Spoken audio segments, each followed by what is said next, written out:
All right. Kind of got that Tom York stanky eye going here. Just kidding. Just kidding. No, I don't. Okay. I said I'd be back, and I'm back for 7.5. A couple more pages. Let's do it. Um, yeah. So, Slaughterick also recognizes this Christian inheritance, but is damning in his summation of it. Christian ascetics, effectively ruined the word. To call Diogenes an ascetic, Slaughterick argues, would be incorrect because of false undertones the word asceticism has assumed through a 1,000-year-long masochistic misunderstanding.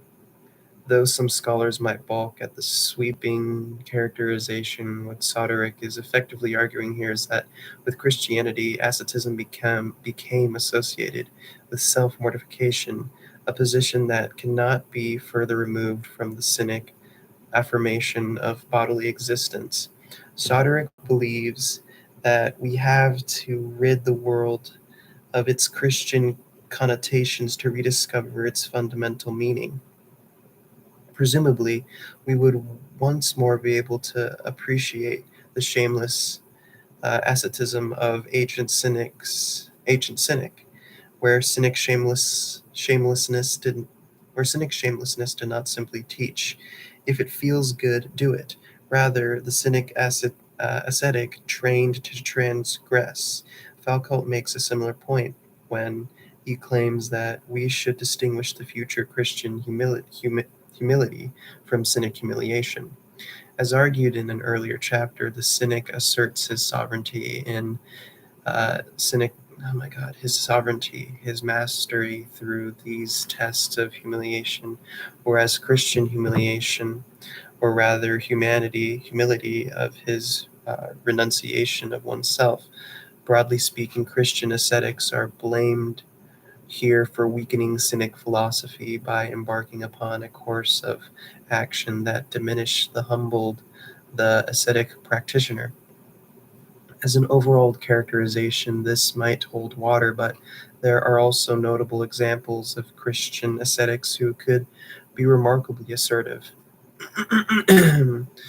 Recent studies exploring affinities between Cynicism and the origins of Christianity generally bear out Soterick's claim that there was an overall softening of the Cynic tradition.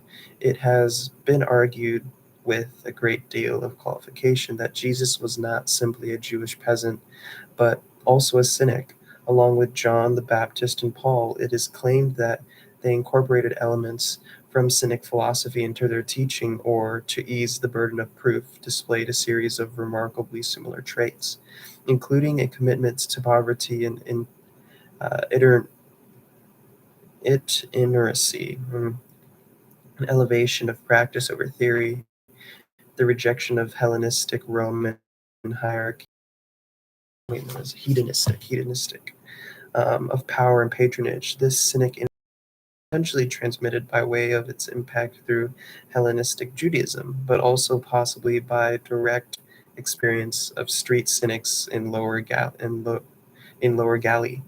Important differences have been pointed out, with Jesus and his followers credited with a level of collective discipline and a capacity for communal action, for which the ancient cynic apparently had no aptitude.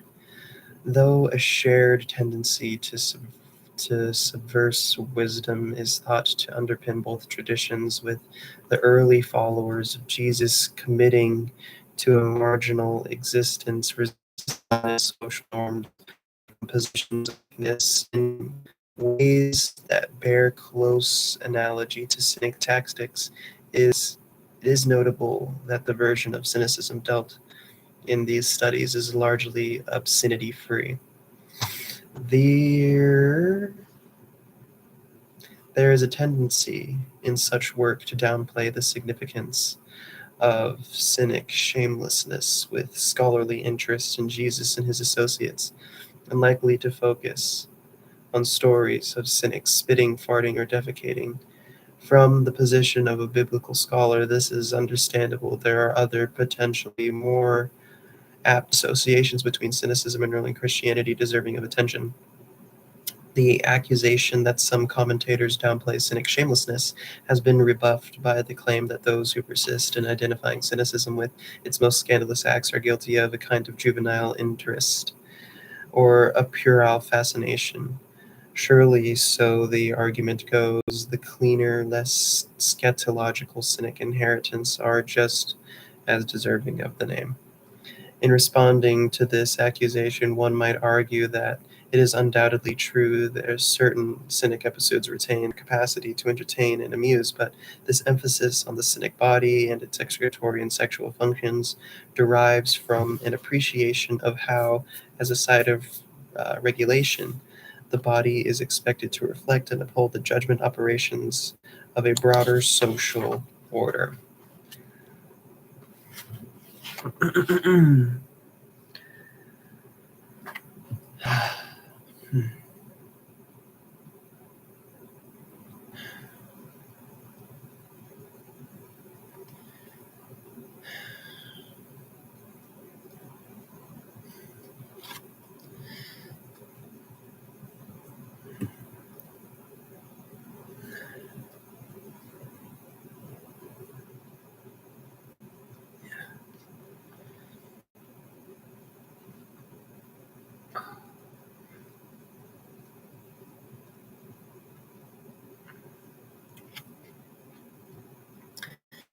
This order defines the boundaries within which the body must operate, as it stipulates what can be taken in, what may be expelled, and the manner in which it may be done.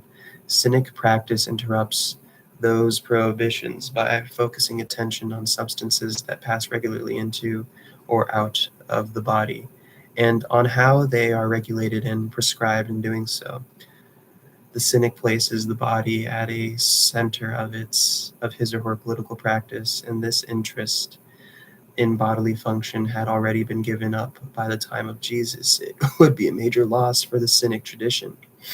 And yet, if Emperor Julian's disgust at street cynics of his day is a reliable indicator, cynics retained their commitment to shameless and offensive behavior for some centuries still.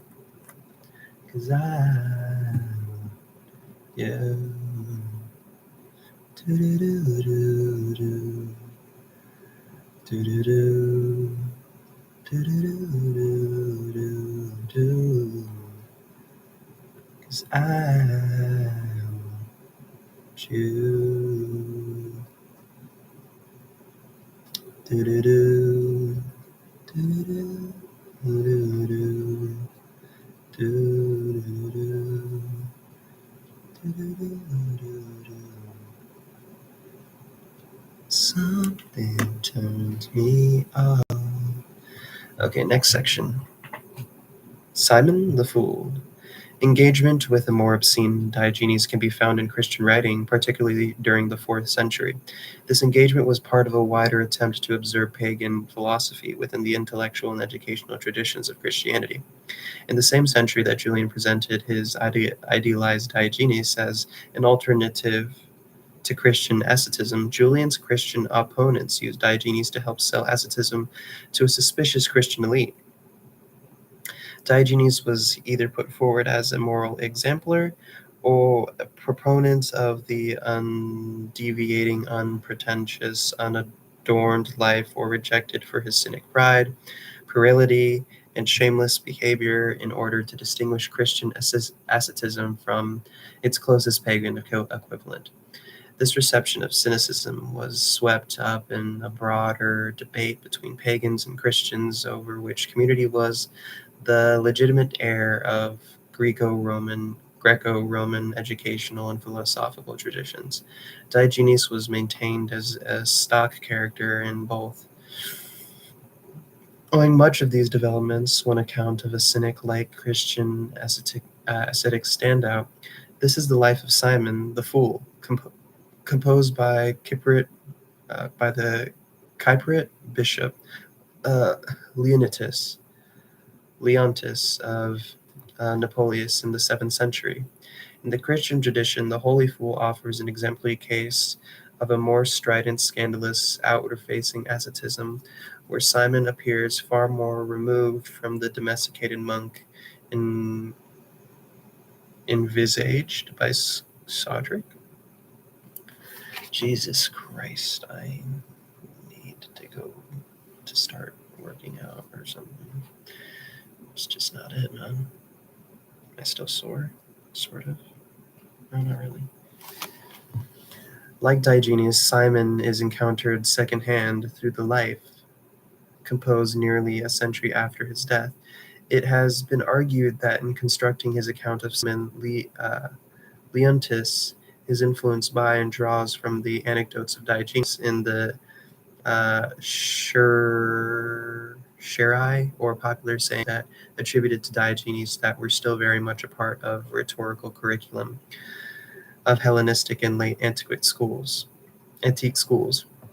They were revealed alongside thousands of other sayings attributed to famous figures, forming the building blocks of a rhetorical training in which teachers develop their students' oratorical skills. The intention was to transmit aristocratic values, where the Cherai relating to Diogenes functioned as a moral discussion points rather than an example to be emulated. They helped ensure social conformity rather than subvert it. Relatively well known, then, these sayings and anecdotes provided not simply a model for Leontius' account of Simon, but a common framework through which his account would have been understood. Leontius' life of Simon is stylistically odd, divided between a syntactically complex narration of Simon's early life in the first part and a collection of body anecdotes in the second. Relating Simon's later years, this second part is written in a colloquial style that would presumably have appealed to a more general audience.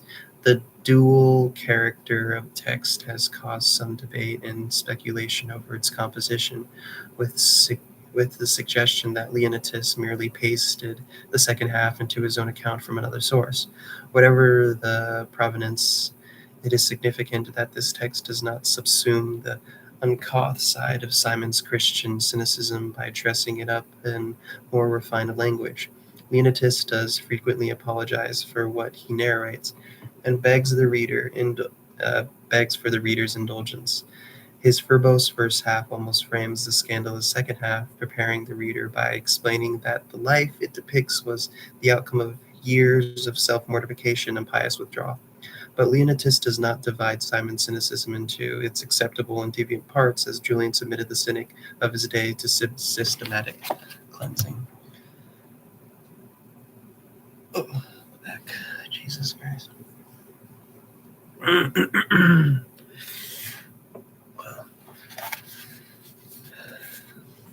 Alright. No, that's gonna not play. Having spent many years in the desert, Simon is said to have entered town with a dead dog in tow. He threw nuts at a woman in church, ate enormous quantities of beans, defecated in the street, and made a general nuisance of himself.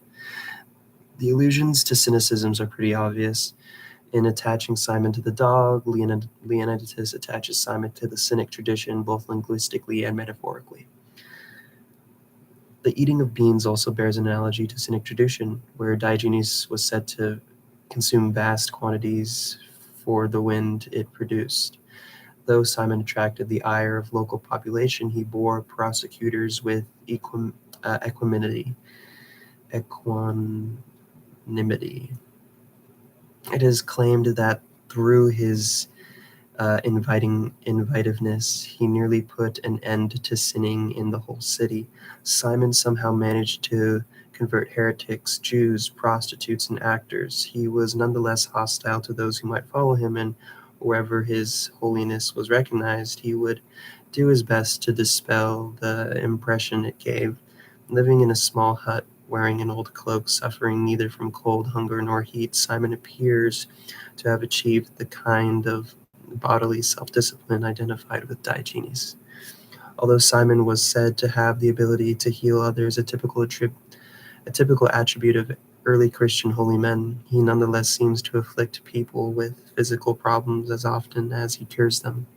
Again, this appears to mirror the conception of Diogenes as an aggressive benefactor, embodying his teaching in acts of apparent madness. Simon deliberately provoked righteous indignation and encouraged the beatings of derision he received. Simon's scandalous, shameless behavior subverted norms of common decency and played with the exceptions of what a Christian ascetic practitioner should look and feel like, as he ran naked, for instance, into a woman's bathhouse. This led him to appear, in Leonatus's words, as if you were a kind of defilement, a sort of poison and impediment to the virtuous life. Though he was actually most pure, just as a pearl which has traveled through slime unsullied.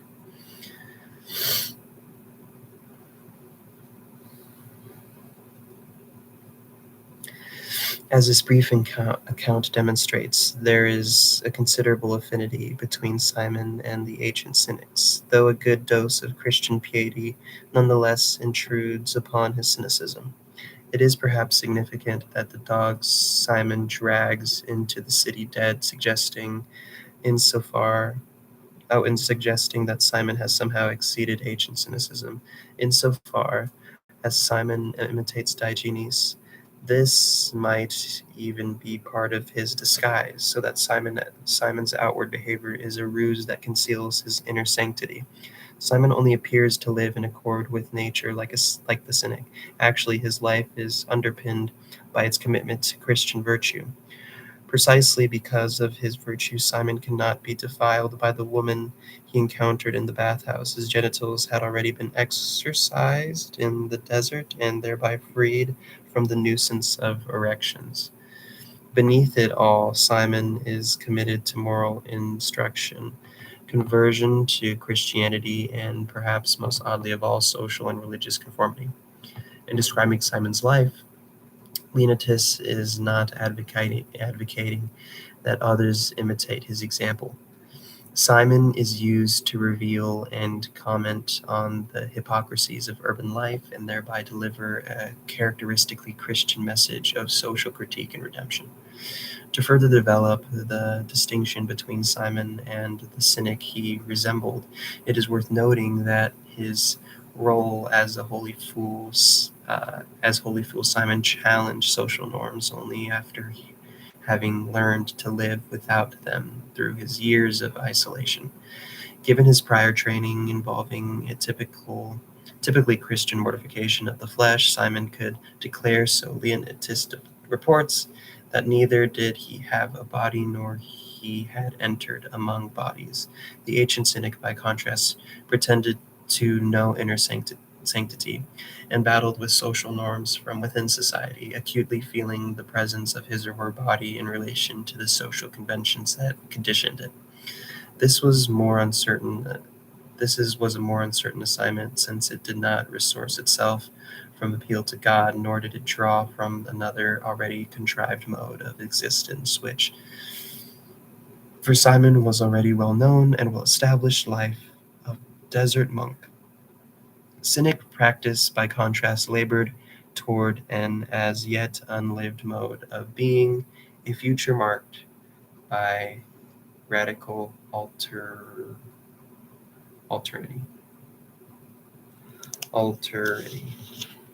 And that, my friends, is the end of chapter 4.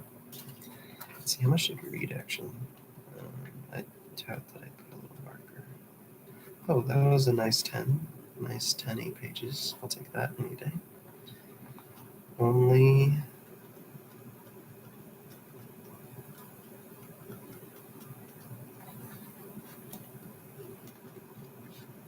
102 pages to go. Not bad, not bad. All right, with that, I'll be signing off today. Bye-bye.